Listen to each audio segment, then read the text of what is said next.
भावुकता की यातना का अंत कीजिए। परंतु संदेश वास्तव में लोगों को तुरंत क्षमा करने की जरूरत और शक्ति के बारे में है, जब वे हमें चोट करते हैं, क्षुब्ध करते हैं, गाली देते हैं, दुर्व्यवहार करते हैं।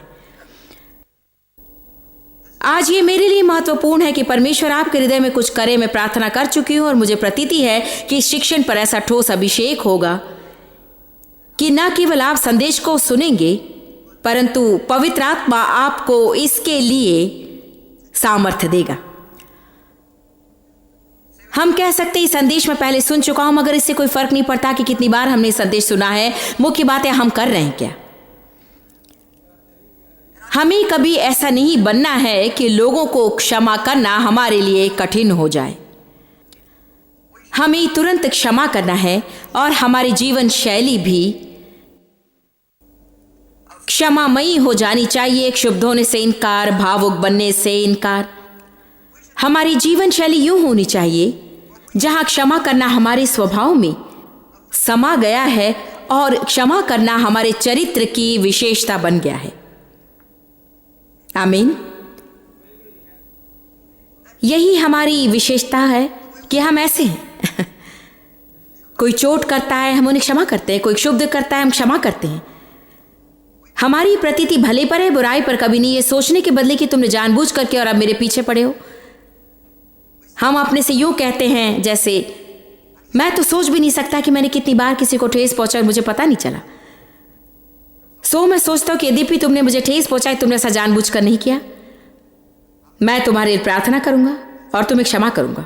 हम सोचते हैं कि जब हम लोगों को क्षमा करते हैं तो उन पर बड़ा उपकार करते हैं, मगर सच्चाई यह है कि हम अपने आप पर उपकार कर रहे हैं। आपको एक कहानी सुनाती, इसका नाम है आलूओं की थैली।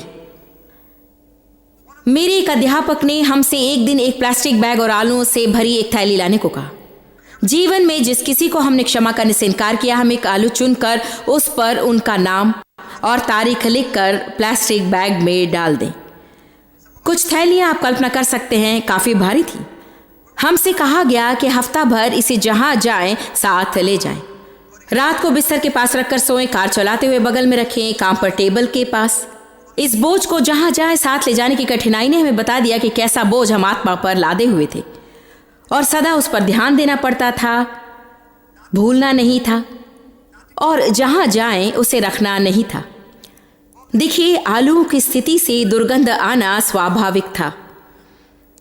यह उस मूली का एक रूपक था जो हम अपनी पीड़ा और नकारात्मकता के लिए देते हैं। अक्सर हम क्षमा को दूसरे के लिए एक भेंट समझते हैं। सच यह है कि यह हमारे लिए है। अगली बार जब आप निर्णय करें कि क्षमा नहीं कर सकते, तो अपने आप से पूछिए, क्या मेरी थैली का भारीपन काफी नहीं?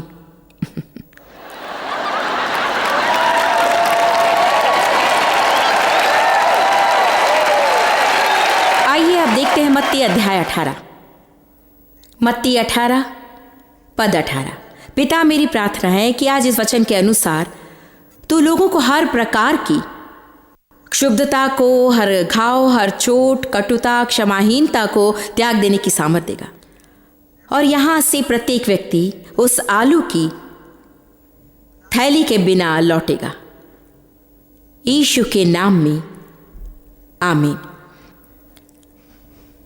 आप किसी के प्रति हृदय में क्षमाहीनता लिए हुए होंगे और तुर्रा यह है कि आपको इस बात का पता ही नहीं। इसीलिए आज हमें क्षमाहीनता के लक्षणों पर बातें करनी है। कभी कभी हमें जीवन में लक्षणों पर ध्यान देना पड़ता है। क्षमाहीनता के इस क्षेत्र में हम सोच सकते हैं कि मेरे मन में तो किसी के विरुद्ध कुछ नहीं। फिर भी ऐसे लोग होंगे जिन्हें हम कमरे में जाते ही देखते हैं, किंतु उनके पास जाकर हम उनसे बातें करना कभी नहीं चाहेंगे। यदि वे हमारी ओर आते दिखाई देते, यदि हमें पता चले कि वे वहां होंगे, तो भी हम वहां नहीं जाते। या हम किसी के बारे में अच्छी बातें कहते हुए सुनते हैं और हमें लगता है कि हमें सुनिश्चित करना पड़ेगा कि उन्हें कहानी की परली तरफ भी मालूम हो जाए। परंतु बाइबल कहती है कि प्रेम ढांपता है।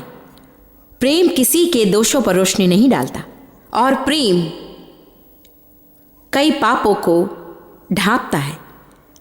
आपको शायद दिन में 10 बार क्षमा करनी पड़ी और 10 बार क्षुब्ध न होने का शायद चुनाव भी करना पड़े। इस बोझ को अपने साथ ढोते रहने का जो मूल्य हम चुकाते हैं वो बहुत ही ऊंचा है और इससे लाभ शून्य के बराबर। किसी पर क्रोधित रहना, किसी से घृणा करना या क्षमाहीनता से पूर्ण रहना जहर लेने के समान है, इस आशा से कि आपका शत्रु मर जाएगा।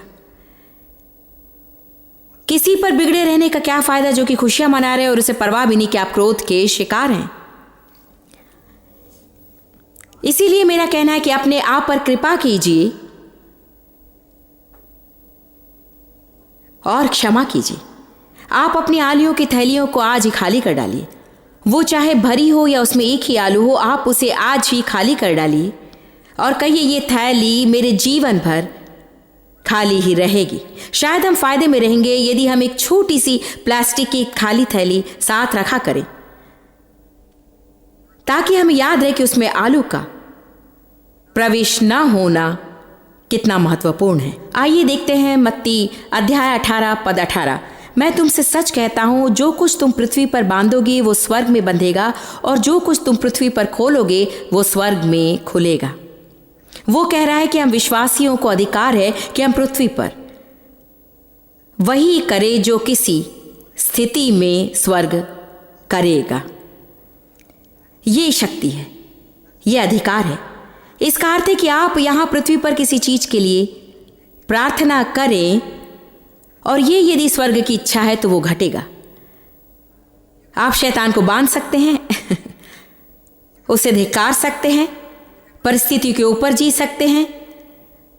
आपको लहू से खरीदा पवित्र आत्मा की दी हुई सामर्थ्य है, इसका आपकी आत्मा में वास है। परंतु आप यदि कटुता, आक्रोश, क्षमाहीनता और क्षुब्धता को आत्मा में वास करने दें तो आपकी आत्मा में जो सामर्थ्य है उसको आपके जीवन में उभरने का कोई मार्ग नहीं मिलेगा। हमारी आत्मा में कितनी ही अद्भुत चीजें हैं, प्रेम, आनंद, शक्ति, सहिष्णुता। आत्मा का सारा फल आपकी आत्मा में पहले ही है क्योंकि वहां यीशु का निवास है।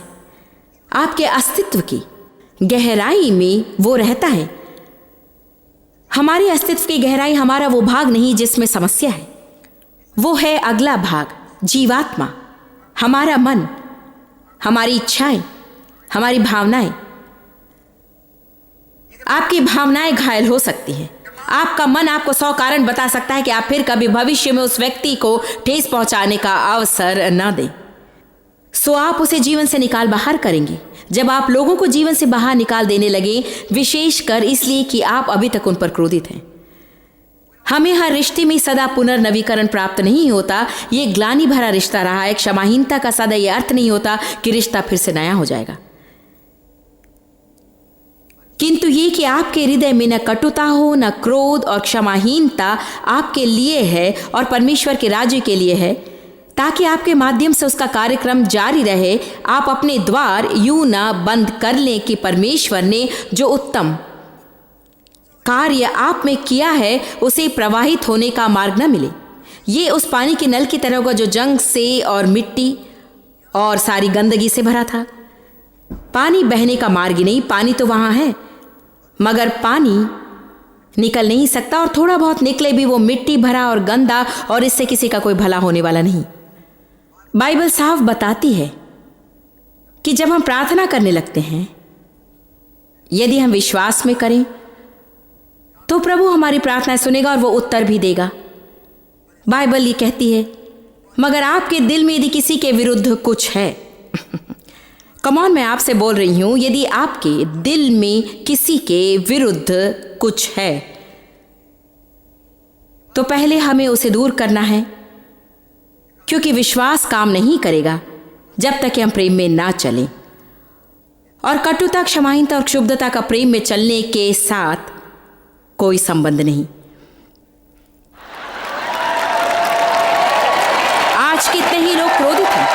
आपको आश्चर्य होगा कि कितने क्रोधी लोग चर्च आते हैं, और कभी कभी जिन पर क्रोध है उनके साथ आते हैं। जब हम चर्च में होते हैं तो चर्च मुखड़ा बना लेते हैं और उछलते हैं जब सब उछलते हैं, और ताली बजाते हैं जब सब बजाते हैं। ये सीखा हुआ बर्ताव जैसा हो जाता है। हमारा बर्ताव तो यूं होता है चर्च में, फिर हम कार में बैठकर घर पहुंचने तक लड़ते हैं। ये बदतमीजी बंद करनी पड़ेगी। आमीन। एक रात मैं एक चर्च सेवा में थी। वो मंगल की रात की सेवा थी और पास्टर ने कहा कि वे क्षमाहीनता पर प्रचार करेंगे और मैंने सोचा मेरी तो उससे कोई समस्या नहीं, और प्रभु ने कहा कि हाँ है। बाहर निकलने से पहले उसने मुझे 3 उदाहरण बताया। मैं तीनों की बात अभी नहीं करूंगी, मगर एक बहुत दिलचस्प था क्योंकि प्रभु ने बताया कि मेरे हृदय में क्षमाहीनता की भावना मेरे बड़े बेटे के लिए थी जिसके साथ मेरी निपटी नहीं थी। जब किसी के लिए आप में क्षमाहीनता की भावना हो, आपकी उनके साथ नहीं निप सकती। हम दोनों एक ही कमरे में 10 मिनट के लिए भी नहीं रह सकते थे बिना किसी झंझट में फंसे या फिर हंगामे में उलझे। आप मुझे घूर सकते हैं, मगर अपने बच्चों के बारे में आपकी भी ऐसी भावनाएं अवश्य होंगी। सब के सब नहीं, मगर आप में से कुछ। आप किसी को प्यार कर सकते हैं पसंद न करते हुए भी। मैं उसे प्यार करती थी, पसंद नहीं करती थी। कारण नहीं पता था, मगर बाद में पता चला कि इसलिए कि वो बिल्कुल मेरी तरह था। प्रभु ने मुझे कुछ दिखाया, मैं इसे बताना चाहती क्योंकि बहुत से लोग ऐसा करते हैं और उन्हें इस बात का एहसास ही नहीं। उस रात की उस सेवा में प्रभु ने मुझे बताया तुम्हारी डेविड के साथ नहीं निपटी क्योंकि उसके प्रति तुम में क्षमाहीनता है, क्योंकि वो इतना आत्मिक नहीं है जितना तुम चाहती हो कि वो बने। पता नहीं आपके कितने बच्चों ने अपने और आपके बीच दीवार खड़ी की है क्योंकि आपका प्रभु में स्थान है जो उनका नहीं, और आप उन्हें अंदर खींच लेना चाहते हैं और वे आने को तैयार नहीं। इसलिए आप धीरे धीरे उन्हें अपने दायरे से निकाल देने लगते हैं क्योंकि आप क्रोध में हैं, केवल इसलिए कि हम चाहते हैं कि किसी को कुछ मिले जो हम जानते हैं उनके लिए अच्छा होगा। हमारे पास कोई अधिकार नहीं है कि हम किसी को विवश करें यीशु में विश्वास के लिए। परमेश्वर भी ऐसा नहीं करेगा। हम प्रार्थना करते हैं, प्रेम में चलते हैं और प्रभु का कार्य देखते हैं। सबसे बुरा काम होगा यदि हमारी मनोदशा में चरम धार्मिकता आ जाए किसी के प्रति और हम उसे जीवन से दूर कर दें। ये मत सोचिए कि जब आप ऐसा करते हैं लोगों को एहसास नहीं होता, उन्हें होता है। एहसास होता है जब हम उन्हें नापसंद करते हैं, हम अपना मुंह न खोलें तो भी। मुझे प्रतीति कि आज यहां किसी को मदद जरूर मिलेगी उनके बच्चों के साथ रिश्तों में, और शायद और लोगों से भी। आज यहाँ कुछ ऐसे माता पिता हैं जो उसी समस्या का सामना कर रहे हैं जो मैंने किया था अपने बेटे के साथ। जब मैं इस बात की गहराई में गई तो मुझे पता चला कि ये बात नहीं थी कि वो गलतियां नहीं करता था और उसे बदलाव की जरूरत थी। मगर जो हम नहीं कर सकते उसकी कोशिश बंद करनी चाहिए। लोग लोगों को नहीं बदल सकते, परमेश्वर ही बदल सकता है। 10 नियमावलियों की एक तालिका मैं बता सकती हूँ जिनका उसे पालन करना था मुझे सुखी करने के लिए, किंतु उससे उसका हृदय तो नहीं बदलता। मैं चाहती थी कि मेरा बेटा घर पर बाइबल पढ़े। मैं सुबह उठकर ये देखना चाहती थी कि वो बाइबल अध्ययन कर रहा है, और मैं ये सुनना चाहती थी कि वो प्रार्थना कर रहा है। चर्च जाते समय मैं उसकी दिलचस्पी देखना चाहती थी। जब सब लोग चर्च में उत्साह से नाचने लगते तो मैं उसे भी उठकर नाचने को कहती। मगर मुझे क्या मिला? वो अपनी कुर्सी में सटक कर बैठता, यहाँ पर दूसरी श्रेणी में, यहाँ पीछे की ओर वीथी के सीमांत में अपनी सीट में बैठकर अपनी बाहें मोड़ लेता, बाइबल नहीं खोलता और फिर वो इस तरह करता। पता है अंत में मेरी समझ में क्या आया जब प्रभु ने कार्य समाप्त किया? मैं असमंजस में पड़ गई। उसके बारे में कुछ नहीं था, मैं असमंजस में थी क्योंकि मैं चर्च में अगुवाई करती थी। लोग मुझे जानते थे, और जब लोग आपको जानते हैं तो वे आपके बच्चों की ओर देखते हैं। यह बिल्कुल सच है। प्रचारकों के बच्चों के लिए शर्म की बात यह है कि लोग उनसे बहुत अधिक उच्च आशाएं रखते हैं अन्य बच्चों की अपेक्षा, और ये मूर्खता है क्योंकि वे और किसी से अधिक पवित्र नहीं, केवल इसलिए कि उनके माता या पिता प्रचार करते हैं।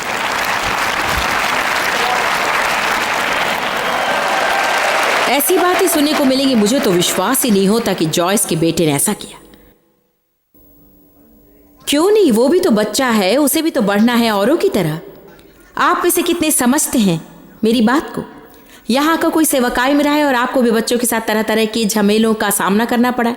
कम ऑन, देखिए मेरे साथ सफर करने वाले कुछ लोग भी कह रहे हैं हाँ हाँ। सो हमें चौकसी से काम लेना है कि हम उनकी इच्छा के विरुद्ध कोई भी चीज उन पर ना थोपें। एक बार हमारे छोटे बेटे ने कहा, मैंने कहा एक सेवकाई परिवार में बढ़ते हुए तुम्हारी सबसे बड़ी कठिनाई क्या है? क्योंकि हमने यात्राएं बहुत की और वो तो मानो टेप टेबल के नीचे ही बड़ा हुआ है। उन बीते दिनों में डेव टेप टेबल पर काम करते और डैनी नीचे सोता था। जानते हैं उसने क्या कहा? गंभीरता से अच्छी तरह सोचकर उसने कहा, मेरे लिए सबसे बड़ी कठिनाई थी लोगों की आशाएं। मुझे कभी नहीं लगा कि मैं एक सामान्य लड़का हूं। मुझे सदा लगा कि मुझे इस सबके लिए सुकार्य करना है। और आज तक वो किसी धार्मिक अनुष्ठान में भाग नहीं लेगा केवल लोगों को सुखी करने के लिए। उसे सच्चाई का भास ना हो तो वो नहीं करेगा। परमेश्वर यही तो चाहता है, आप जानते हो या ना हो। किसी को कोई काम करने को यदि हम विवश करें जिसकी बुनियाद उसके दिल में नहीं है तो किसी का कोई भला नहीं होता।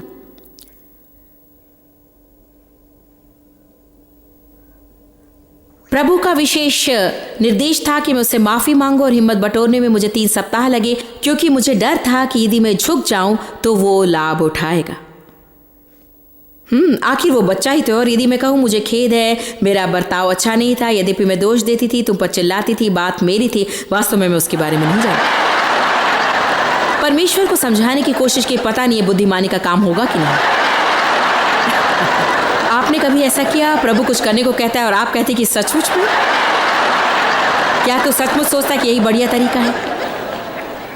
पर अंत में पता चला कि मुझे करना था। और डेव और मैं एक दिन उसके कमरे में गए, वो बिस्तर पर लेटा था और मैंने कहा, डेविड मुझे तुमसे बातें करनी है। उसने आंखों को चढ़ाकर मेरी ओर देखा, शायद ये सोचा कि फिर मुसीबत आ गई। मैंने कहा, सुनो, मैं तुमसे माफ़ी मांगना चाहती हूँ। कुछ सप्ताह पहले प्रभु ने मुझे दर्शाया कि हमारे बीच समस्याओं का कारण यह है कि तुम्हारे विरुद्ध मुझ में एक क्षमाहीनता की भावना है, क्योंकि तुम उतने आत्मिक नहीं हो जितना मैं चाहती हूँ। सो तुम्हें बताना चाहती हूँ कि तुम जैसे हो वैसे स्वीकारती हूँ। तुम मेरे बेटे हो, तुम्हें प्यार करती हूँ और परमेश्वर जो भी तुम्हारे जीवन में करेगा वो तुम दोनों के बीच की बात है। तुम्हें अगर यहाँ रहना है तो कम से कम हफ्ते में एक बार चर्च जाओ, मगर मैं तुम्हें तंग नहीं करूँगी। कि क्या तुम बाइबल पढ़ रहे हो, प्रार्थना कर रहे हो, तुम ये हो क्या वो हो। उसकी आंखों में आंसू उमड़ आए। वो उस समय 18 का था। उसने कहा, तुम नहीं जानती माँ, मैं कितना बेचैन था तुम्हारे मुंह से ये बातें सुनने को। सुनी उसने और क्या कहा। और मेरे लिए सबसे बड़ा सबक है, उसने कहा कि आप नहीं सोचती कि आपका और डैडी का परमेश्वर से जो रिश्ता है उसे मैं भी पाना चाहूंगा। उसने कहा, मैं अवश्य चाहता हूं, मगर वो मेरे लिए है नहीं। आप सब जानते कि जीवन में समय बड़ा महत्व रखता है। हम नहीं जानते कि क्यों परमेश्वर विशेष समय पर ही प्रत्यक्ष होता है। आप अपने बच्चों के लिए अधिक प्रार्थना फल पा सकते हैं यदि आप परमेश्वर को उनसे निपटने दें, इसकी अपेक्षा कि उन्हें कुछ करने के लिए विवश करें। उनके सामने वो जीवन जिए जिसके लिए आप चाहते हैं कि वे तड़पें। उनसे ऐसा कुछ करने को ना कहिए जो आप नहीं करते और धार्मिकता का झंडा ऊंचे किए रहते हैं। उन्हें नियमावली दे देते उन पर चलने के लिए जिन पर आप स्वयं नहीं चलते।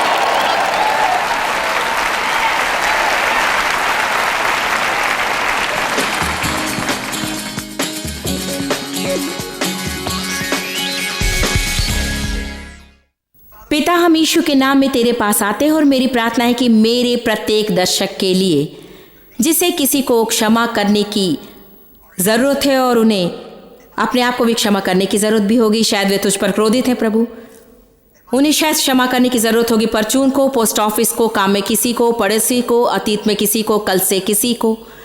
मगर तेरे अनुग्रह की मेरी प्रार्थना है, तेरी सामर्थ्य देने वाली शक्ति की, कि वो उनमें से प्रत्येक को मिले ताकि वे इस संदेश को अपने जीवन में प्रयोग कर सके, ना केवल सुने वरन वचन पर चलने वाले हों।